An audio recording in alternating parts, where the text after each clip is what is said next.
Hello, welcome back. एक और नई क्लास में आप सभी का स्वागत है। आज के हमारे क्लास का टॉपिक है बेसिक ऑफ ऑपरेटिंग सिस्टम। तो चलिए आज की हमारी क्लास को कर देते हैं start.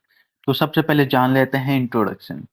An operating system is a main software that control your computer and make it work. Is manage all the program and the hardware like your screen, keyboard and mouse। तो basically जो हमारा operating system होता है वो computer का एक main software कहा जाता है।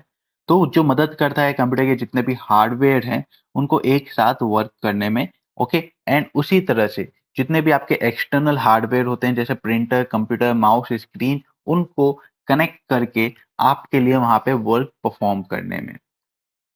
उसके बाद यहाँ पे आ जाते हैं की फंक्शन ऑफ ऑपरेटिंग सिस्टम। तो ऑपरेटिंग सिस्टम के की फंक्शन क्या होते हैं, सबसे मेन रोल क्या होते हैं। तो सबसे पहले आ जाता है प्रोसेस मैनेजमेंट। ओके। तो इसमें होता है the OS take care of the running and switching between program. तो एक प्रोग्राम से दूसरे प्रोग्राम में जब हम स्विच करते हैं तो उसका जो प्रोसेस होता है उसका हैंडलिंग किसको करना होता है, हमारे ऑपरेटिंग सिस्टम को, कि वो एकदम स्मूथली रन हो। हमारा जितना भी मैनेज है हमने किसी और प्रोग्राम पे शिफ्ट कर दिया तो पुराने वाले प्रोग्राम में हम जो भी काम कर रहे हैं वो कभी इरेज नहीं होना चाहिए। तो सब कुछ हमारा ऑपरेटिंग सिस्टम याद रखता है। ठीक है। उसके बाद हमारा आ जाता है memory management. It handle how your computer use the RAM to run program. तो बेसिकली आपके विंडोज के ऊपर डिपेंड करता है कि कंप्यूटर अपना रैम किस तरह से यूज कर रहा है किसी भी प्रोग्राम को रन करने के लिए। तो जहाँ पे कोई प्रोग्राम ऐसा है जिसमें हाई रिक्वायरमेंट है रैम की, तो आपका जो ऑपरेटिंग सिस्टम है उस प्रोग्राम को रैम थोड़ी ज़्यादा देगा कि यहाँ पे आप चालू हो जाइए। और जहाँ पे कम रिक्वायरमेंट होगी तो आपका ऑपरेटिंग सिस्टम उसे बोलेगा कि यहाँ पे कम रैम यूज़ करो, यहाँ पे कम रैम से भी आपका काम हो जाएगा। ओके। तो कंप्यूटर का मेन क्या होता है कि हमारा जो काम है वो एकदम स्मूथली रन होना चाहिए। तो उसमें वो अपने अकॉर्डिंग एडजस्ट कर देता है कि इस चीज़ को इतनी रैम की ज़रूरत है, इस चीज़ को इतनी रैम की ज़रूरत है उस प्रोग्राम को अच्छे से रन होने के लिए।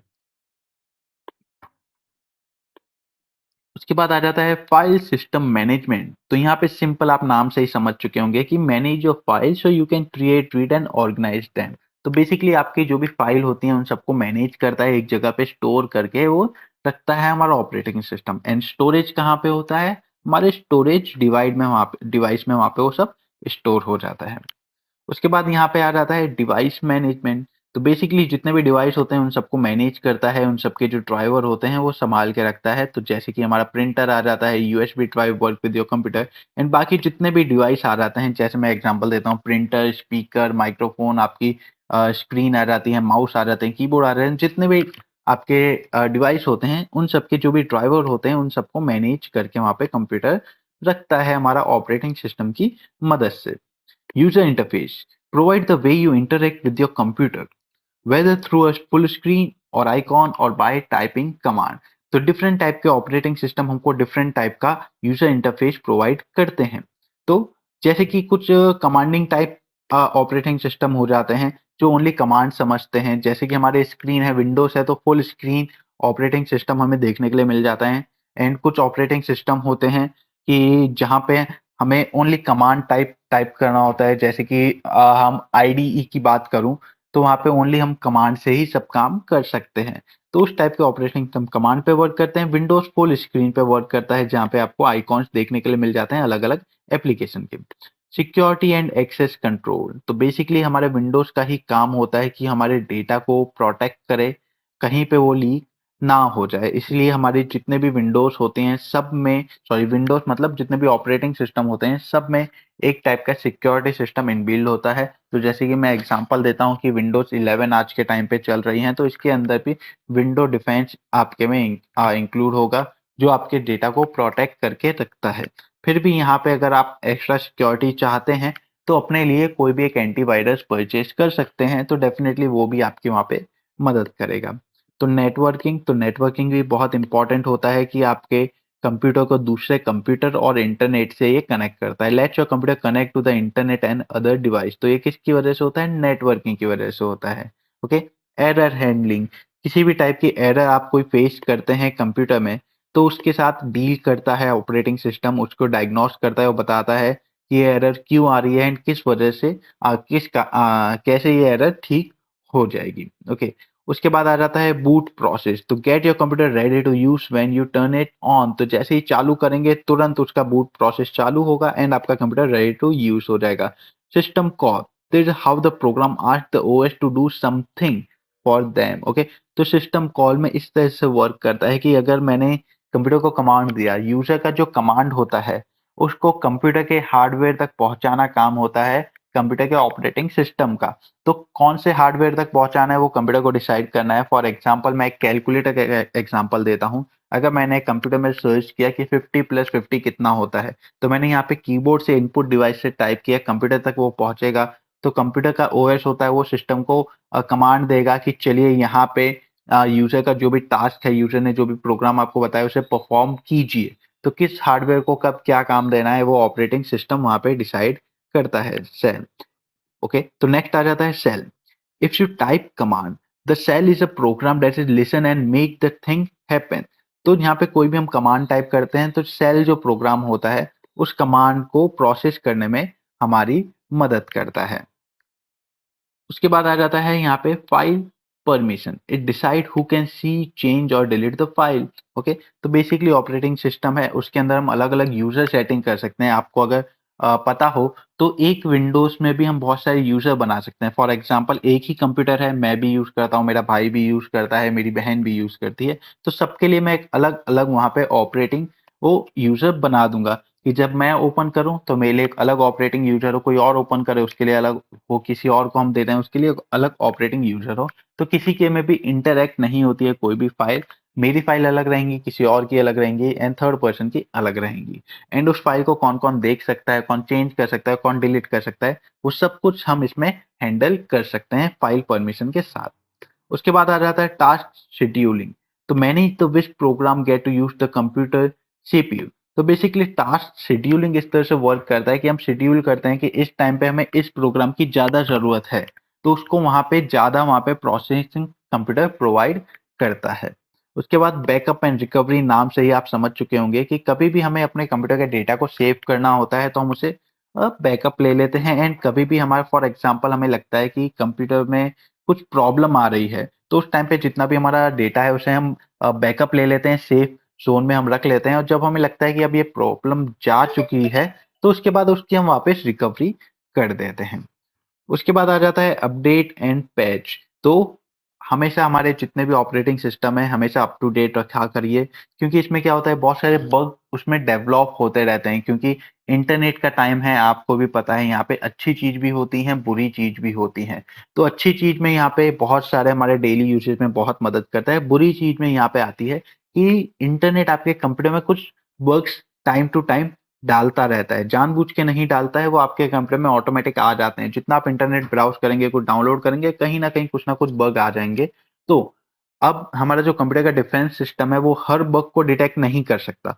हर बग का मेरा मतलब है उसकी भी एक लिमिट होती है कि जैसे कि कंप्यूटर का डिफेंस सिस्टम 1 जनवरी को डेवलप हुआ है, तो 1 जनवरी से पहले जितने भी बग हैं, कंप्यूटर को पता है कि इस बग को कैसे डिफेक्ट करना है। लेकिन 1 जनवरी के बाद जो बग डेवलप हुए हैं, तो कंप्यूटर वहाँ पे कन्फ्यूज़ हो जाता है कि क्या ये फ़ाइल है या फिर ये कोई बग है। इसीलिए हमें रेगुलर अपने विंडोज़ को अपडेट करते रहेंगे, तो वो अपना डिफेंस सिस्टम है उसे भी अपडेट करता रहेगा। तो उससे क्या होगा कि आपके जितने भी बग होते हैं, जितने भी मैलवेयर होते हैं, जितने भी वायरस होते हैं, उसे वो टाइम टू टाइम आपको प्रोटेक्शन देखने के लिए मिल जाएगा। किसी भी न्यू टाइप के वायरस या बग्स आते हैं, तो उन सब से भी आपका कंप्यूटर आपको प्रोटेक्ट करेगा अपने ऑपरेटिंग सिस्टम के डिफेंस की मदद से। सो अब बात करते हैं यहाँ पे टाइप ऑफ ऑपरेटिंग सिस्टम, तो कुछ और भी टाइप के यहाँ पे ऑपरेटिंग सिस्टम हमें देखने के लिए मिल जाते हैं। तो सबसे पहले जो हम विंडोज यूज करते हैं उसका तो हमको पता ही है कि विंडो आ जाता है, मैक ओएस आ जाता है, लिनक्स आ जाता है। ये तो कॉमन है जो हम अपने पर्सनल कंप्यूटर के लिए यूज करते हैं। और भी टाइप के यहाँ पे यहाँ पे हमें ऑपरेटिंग सिस्टम देखने के लिए मिल जाते हैं।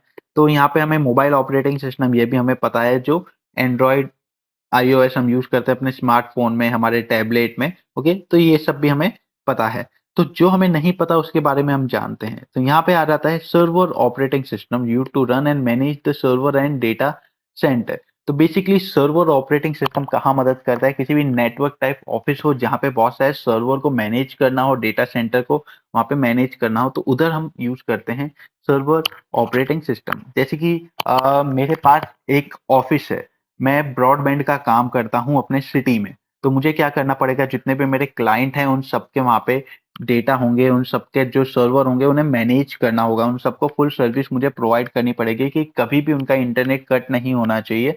मुझे हमेशा उनको टाइम टू टाइम मेंटेन करना पड़ेगा। तो उसके लिए मुझे क्या करना है, उसके लिए मैं नॉर्मल विंडो यूज़ नहीं करूँगा, लिनक्स यूज़ नहीं करूँगा, उसके लिए अलग ऑपरेटिंग सिस्टम आता है, तो वो आता है हमारा सर्वर ऑपरेटिंग सिस्टम। उसके बाद यहाँ पे आ जाता है embedded operating system found in application car and various device. तो बेसिकली इस टाइप के जो सिस्टम होते हैं वो स्पेसिफिक किसी डिवाइस के लिए बनाए जाते हैं। फॉर एग्जांपल किसी फॉर्म के लिए हम बना सकते हैं, किसी कार के लिए बना सकते हैं, या फिर किसी बाइक के लिए। आजकल आपने देखा होगा बाइक में भी आपको स्मार्ट स्क्रीन देखने के लिए मिल जाती हैं। आपने ओला के स्कूटर देखे होंगे, उसमें भी आपको एक स्मार्ट डिवाइस देखने के लिए मिल जाता है जो आपका लाइसेंस कैरी करता है, आपकी स्पीड बताता है एंड आपकी लोकेशन वहाँ पे बताता है। लिमिटेड फीचर के साथ ये डिवाइस हम बना सकते हैं। तो उन ऑपरेटिंग सिस्टम को हम कहते हैं एम्बेडेड ऑपरेटिंग सिस्टम, जो पर्टिकुलर एक व्हीकल के लिए या पर्टिकुलर एक किसी चीज के लिए उस डिवाइस को रेडी किया गया हो, उसके अंदर का ऑपरेटिंग सिस्टम होता है। उसके बाद आ जाता है यहाँ पे रियल टाइम ऑपरेटिंग सिस्टम। तो रियल टाइम ऑपरेटिंग सिस्टम होता है एकदम क्विक रिस्पॉन्स वाला सिस्टम, जो बेसिकली यूज किया जाता है इंडस्ट्रियल मशीन में। ओके, तो यहाँ पे इसका बहुत ही एक अच्छा मैं एग्जांपल देता हूँ रियल टाइम ऑपरेटिंग सिस्टम का, कि आपने ट्रेन में या फिर फ्लाइट में कभी ना कभी जिंदगी में एक बार सफर किया ही होगा। तो बेसिकली कैसे पता चलता है जो ऑफिस में बैठे होते हैं कि ट्रेन कहाँ तक पहुंची या फिर फ्लाइट अभी इस समय कहाँ पे है, तो वो यूज करते हैं रियल टाइम ऑपरेटिंग सिस्टम, जो मदद करता है हमें देखने के लिए कि हमारी ट्रेन कहाँ पे है या फिर हमारी फ्लाइट कहाँ पे। ये बेसिकली डिजाइन किया जाता है। जैसे कि इंडियन रेलवे की कोई ट्रेन है, तो इंडियन रेलवे के लिए सेपरेट इस सॉफ्टवेयर को डिजाइन किया जाएगा, इस ऑपरेटिंग सिस्टम को डिजाइन किया जाएगा कि ये मुझे इस ट्रेन के बारे में पूरी जानकारी दे, कब कहाँ रुक रही है, कितनी स्पीड से जा रही है, सब कुछ वो बताए। उसी तरह से एयरलाइन की हम बात करते हैं, तो पर्टिकुलर किसी भी एयरलाइन का कोई सॉफ्टवेयर होता है, तो उस एयरलाइन के अकॉर्डिंग वहां पे वो डेवलप किया जाता है कि उसकी कंप्लीट इंफॉर्मेशन दे कि एयरलाइन कहाँ तक पहुंची है, कितनी हाइट पे है, उसमें फ्यूल कितना बचा हुआ है, कैसे हम वहाँ पे अंदर बैठे हुए जो हमारे पायलट हैं उनसे कम्युनिकेट कर सकते हैं, कब वो लैंड करेगी, एक्सपेक्टेड सब कुछ बता दिया जाए। रियल टाइम वहाँ पे कम्युनिकेशन भी कर सकते हैं एंड रियल टाइम वहाँ पे डेटा भी ट्रांसफर हो जाता है इन सॉफ्टवेयर की मदद से। तो चलिए, उम्मीद करता हूँ आज की वीडियो आपको पसंद आई हो। तो ऐसी ही और वीडियो आप चाहते हैं तो हमारे चैनल को सब्सक्राइब कर लीजिए, हमारी वीडियो को लाइक कर दीजिए एंड अपने दोस्तों के साथ भी शेयर करना बिल्कुल मत भूलिएगा, ऐसे ही और कंप्यूटर नॉलेजेबल वीडियो के लिए।